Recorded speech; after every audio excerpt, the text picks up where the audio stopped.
Well, I just wanted to give this movie a bit of love because I was pleasantly surprised. And when I was watching it, I was like, wow, they had the guts to go in a different direction. I mean, you got to understand this is like DC, the foundation of the start of the DC universe. So it's like so much riding on this movie for the studio. So I was expecting them to go like in a safe direction, just by the numbers superhero movie. It's like maybe like the Star Wars Force Awakens or just the more kind of standard Avengers movie, just some uh, action, basic plot. But when I was watching it, I was like, wow, this is pretty, complicated and dark, and the the it's quite a gamble. So when I was watching it, I was like, quite a lot of people are probably not going to like this, and the reviews are probably going to be bad. It might not make that much money, so I'm not going to get this kind of movie anymore. So I just wanted to give it a bit of love and to say that it's actually, you should give it a try. Don't listen to too much critic. Having said all that, this is far from being a perfect or even a good or a great movie.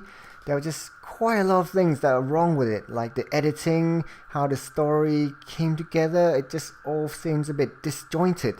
But still, even with that, I would rather have this kind of movie than, let's say, another Age of Ultron, or Thor 1, or Thor 2, or Jurassic World, or even the Star Wars Force Awakens. I'd rather have this kind of risk and kind of refreshing tone, and just a different movie. I just don't want to see like another by the numbers safe studio choice. When I was watching this, I was like, wow, damn, they're really taking a risk with this. But having seen it, I can see why Zack Snyder got the job. I think the studio kind of saw The Watchmen, which is a film I think he did a few years ago, which I really, really like. And basically, this is a recreation of The Watchmen, basically, with just exchanging the lesser known characters in The Watchmen with Superman and Batman and Wonder Woman, and it's kind of like the same kind of type of story, about morality and how superhero can coexist in the human world, and how what the real problems would be. Some people would like the heroes, some people would like hate them, think they're a false god and want to kill them. And I thought that aspect of the film is really interesting, and the look of the film as well. It's basically, especially the beginning scene, it's basically Watchmen. It has like his signature, the director's signature. It's just like the way it looks, the slow motion, the lighting, everything is just exactly the same. But I think obviously the studio wanted like a Watchmen-like movie, but I think they were a bit too scared to go full Watchmen. So in the end, the film kind of suffers a bit because on the one hand, they wanted like a dark, kind of serious, kind of intricate kind of movie, but on the other hand, they were too afraid. They were afraid to go full Watchmen. They still wanted the standard fare, of the kind of a cheesy lines. I guess there's some lines in there was like cringe inducing. I was like listening to it. It's like, oh god, really? They're saying that? It's so cheesy, and some point just didn't make sense. How like Batman suddenly just heard, oh, Superman's what, Martha? What? Why are you saying that name? And then suddenly, in 1 second, he just went from like completely hating Superman to just like, hey, don't worry, bro. Go get the bad guy. I'll save your mother here. And Superman's like, oh yeah, cool. Yeah, you go save my mother. I'll just trust you with her. I'll just go off and get the bad guy who we don't really even know what he's doing. It's not like there's a monster running around in the city destroying Metropolis or whatever, and he has like, oh, I have to quickly get back now. It's just like some lightning going on, and we're not even sure like if it's that important. But Superman's like, oh, whatever, Batman, you go rescue my mom. I could fly over there in like a second, but no, you take this one, which is I'm kind of glad he did, because that was probably the best fight scene of the movie. Out of all, there was lots of really good action sequences. I'm sure you've seen the movie, but my favorite one is probably the Batman in the warehouse. That was like, it's less CGI. It just seems more, well, probably still lots of CGI and special effects, but it was like more, it seemed practical. It's like the moves, and I just love.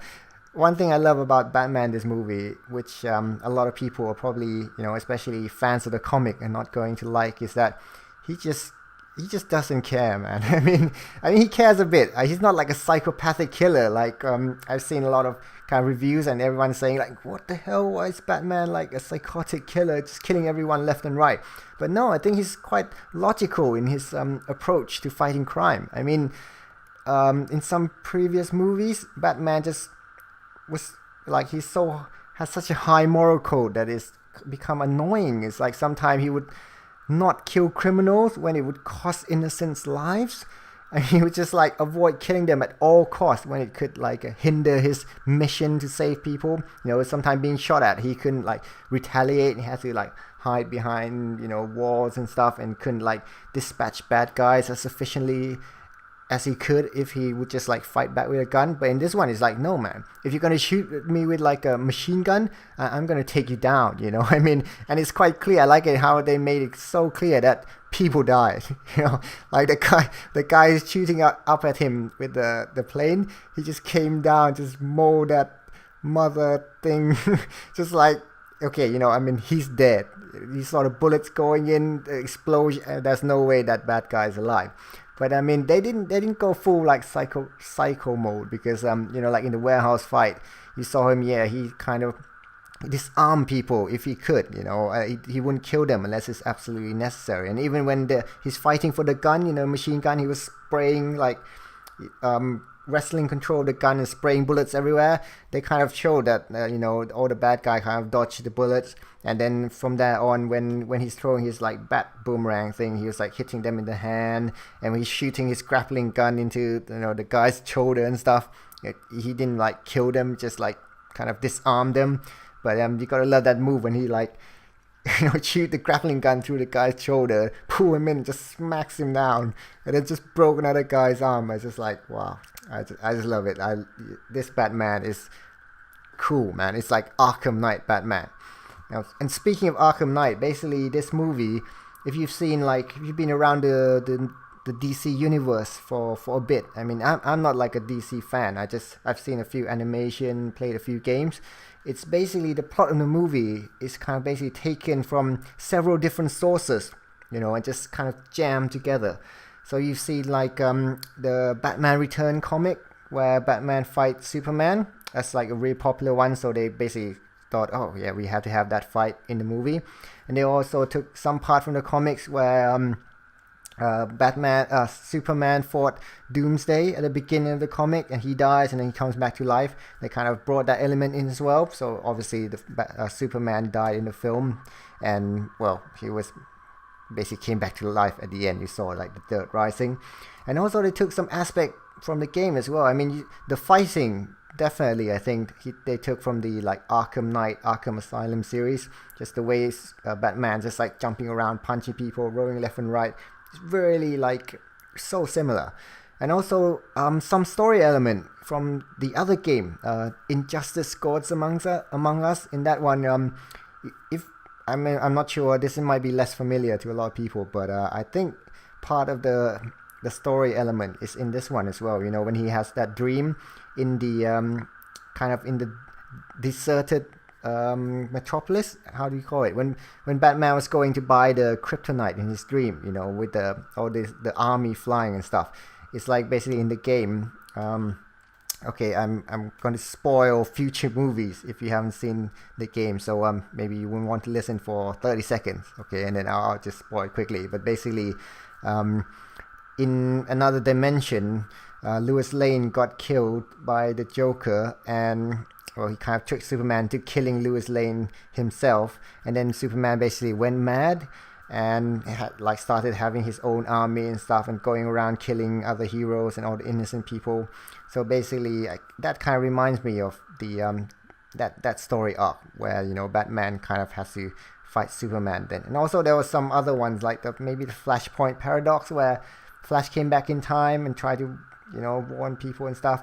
So but anyway, I mean, even though the plot points were borrowed heavily from other sources, it was used in such a way that it was like it wasn't just a straight copy. It wasn't like Star Wars Force Awakens, where basically scene for scene it was just a copy of the old one. I mean, I just hate that. But this one is just like, it was all mixed together in such a way that it just became its own thing. So I didn't mind that too much at all. And of course, we couldn't talk about this movie without mentioning Wonder Woman, which seems to be the main character of the movie. Or whoever made this movie must have really loved her, because she was like the most powerful character out of all of them. I mean, Superman would be getting punched around, getting wounded throughout the entire movie. Batman would be the same. His armor is all scratched up, his car's busted, his plane gets, shot out of the sky. But Wonder Woman didn't get a single scratch on her for the entire movie. It's like, wow. I mean, Doomsday would punch her. She would like stagger around a little bit, maybe get thrown around. But she was just like, look back at Doomsday, like just smiles, like, oh, nice try. And then just went back to slicing him up with her magical sword. I mean, apparently she didn't need any kryptonite to like slice Doomsday in half and cut his arm off. But good old Superman needed like the special kryptonite spear or whatever to like kind of just even penetrate the skin. But no, overall it's fine. I mean, it's nothing wrong with it. It's just like it's quite funny. Like I was thinking maybe they were trying to promote her because she has like an upcoming movie, so they just had to make her like an extra badass so people would want to see her movie. And also she got the only kind of like really ass-kicking music in the whole movie. I mean, there was quite a few good tracks, but most of them were like moody and atmospheric. But when she arrived, she got the only like ass-kicking heavy metal, well, not heavy metal, but what I mean, it's like like everyone was like, whoa, okay, well, I guess he's gonna kick some ass. And no, it was fine. So anyway, in conclusion, please give this movie a try. Some of you still hate it, but I think some of you might be pleasantly surprised, especially if you've seen some of the reviews on the internet or wherever. You might think this movie is just crap, basically, but a lot of you might be pleasantly surprised, I think. And well, basically, I want it to make at least some decent money, so I get more of this type of movie where it kind of sticks with you more. I mean, the last superhero movie to stick with me this long, thinking about it over and over, was Watchmen. Unlike Age of Ultron or Avengers 1 or Thor or whatever, or most of them, where I just forgot about it in an hour. I just watch it. It's like it's okay, it's not bad, but then I just forgot about it completely. Didn't really think about it at all. In this one, I find it, just keep thinking about it in my head about some of the ideas and the kind of moral kind of questions, I guess, it plays. So I just feel it's more interesting. Of course, it still suffers from trying to cram too much in, with having to set up future movies, I guess, set up the universe and just set up all the characters, because there's so many of them in this movie. I felt they could have been much better if they just focused on a slightly smaller scope. And also, maybe if they had just gone full Watchmen, I would have preferred that way, without trying to, compromise and just do a bit of Watchmen mixed with standard superhero cheesy stuff. Just pick one and just stick with that, which is, I'm glad they kind of at least had the guts to take this much risk. But yeah, so anyway, yeah, I hope some of you have seen it. Maybe you can tell me what you think. Maybe you can tell me I'm completely wrong and this movie completely sucked, or you could say it was perfect and everything made sense. But anyway, yeah, at least just give it a try so I get more of this type of movies, and hopefully the studio didn't cancel the rest of the universe or just change direction completely. And yeah, that's all I want to say, I guess.